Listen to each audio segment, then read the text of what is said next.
कभी राधा बनी संगरास ही करने चली आई, कभी राधा बनी संगरास ही करने चली आई, कभी लक्ष्मी बनी मैं घर तेरा भरने चली आई, कभी यम से तुम्हारे प्राण लेने हुई हूँ सावित्री, कभी गंगा बनी और पाप को हरने चली आई, कभी गंगा बनी और पाप को हरने चली आई। और जैसा कि नवरात्रि का पर्व चल रहा है, समापन की ओर है, हम जिन बालिकाओं को, जिन कन्याओं को देवी का रूप मानते हैं, मंदिरों में जाके हम सरस्वती, दुर्गा, लक्ष्मी को पूजते हैं और उन्हीं कन्याओं को हम गर्भ में नष्ट करते हैं। कहाँ का न्याय करते हैं? सबसे पहले 4 पंक्तियां पेश करती हूँ उन लोगों के लिए जो बेटियों को बोझ समझते हैं कि बेटियां तो बेटियां है, कोई ऐसा शाप नहीं जिनके जन्म से बिखर जाए दुनिया। बेटियां तो बेटियां है, कोई ऐसा शाप नहीं जिनके जन्म से बिखर जाए दुनिया। और वही हार हाथ वही प्रेम भरा दिल, ये बेटी जब आए तो संवर जाए तुम। कि सच पूछो तो ये धरा बेटियों से जीवित है, सच पूछो तो ये धरा बेटियों से जीवित है, जब तक बेटी है नजर आए दुनिया। कि माता और बहन का जीवन सहचरी का रूप धरे, बेटी तो निखर जाए दुनिया।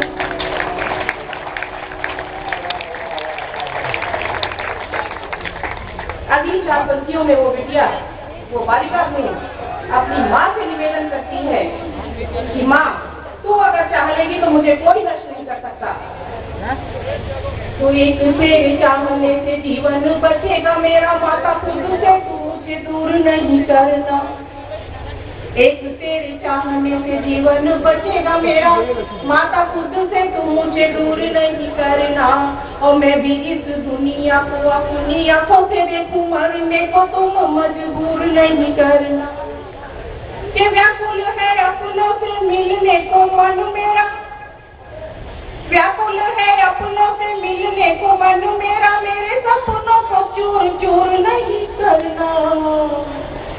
कि मैं भी तेरे नाम को पलक पे संवार दूंगी, सिर्फ मेरे भाई पे गुरूर नहीं करना।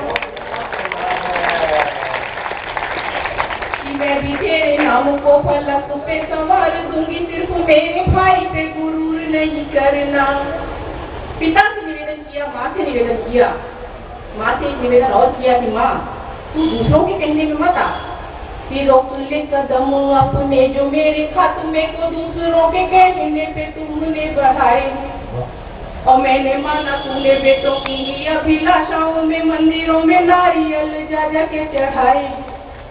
कि लेकिन बता दे सीता लक्ष्मी व इंदिरा के, लेकिन बता दे सीता लक्ष्मी व इंदिरा के कल्पना सानिया नाम याद नहीं आए हैं। कि मैं भी तो तुम्हारी देह का ही एक टुकड़ा हूँ, मेरे आगमन पे क्यों आते आए।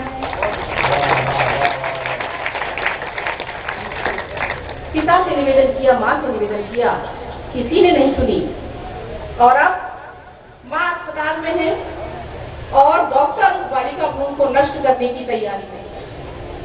तब वो बालिका भ्रूण अंतिम निवेदन करती है उस डॉक्टर से कि शायद यही मुझे बचाना। बेहद संवेदनशील विषय है, थोड़ा गौर से सुनेंगे। डॉक्टर से निवेदन सुने कि अरे मेरे मत का तो पैर मेरे छोड़ दो ना पायलिया, रोएगी जो होगी कभी तुम। अरे मेरे मत का तो पैर मेरे छोड़ दो ना पायलिया, रोएगी जो होगी कभी तुम। और कैसा तेरा दिल है ना काट मेरे घुटनों को घुट घुट कर सह पाऊंगी न मैं ये गम। कि काटी जो कलाई तो रोएगा मेरा भाई जब, काटी जो कलाई तो रोएगा मेरा भाई जब, राखी में कलाई से ही राखी हो जाएगी।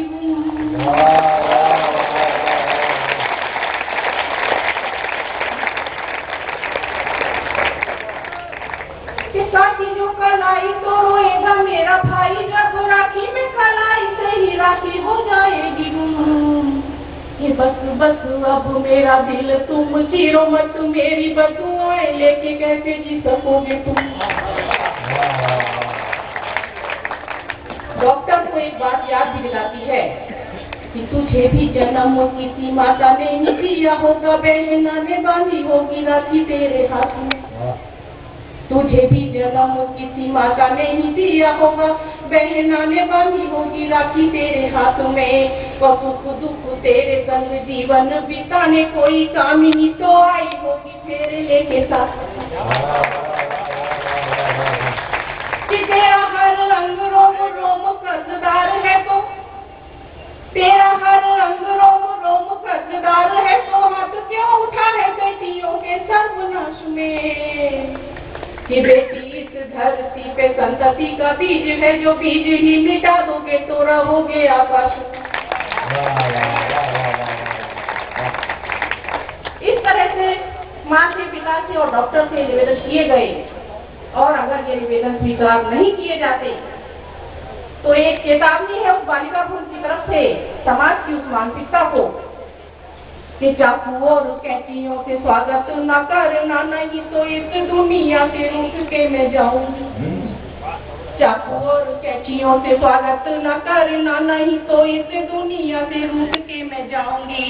और फिर कोई बेटी इस धरती न जन्मेगी, इस धरती से ऐसे टूट के मैं जाऊंगी। कि मेरे इन आंसुओं में बह जाए जग सारा, मेरे इन आंसुओं में बह जाए जग सारा, रोते हुए ऐसे फूट फूट के मैं जाऊंगी। कि बेटी ही तो माँ बनेगी, माँ ना तुझको मिलेगी, जाऊंगी तो सब कुछ लूट के मैं जाऊंगी। बहुत श्रेष्ठ कविता जी को सुनाई, यकीनन आपने उतनी ही शिद्दत के साथ अच्छी कविता सुनी।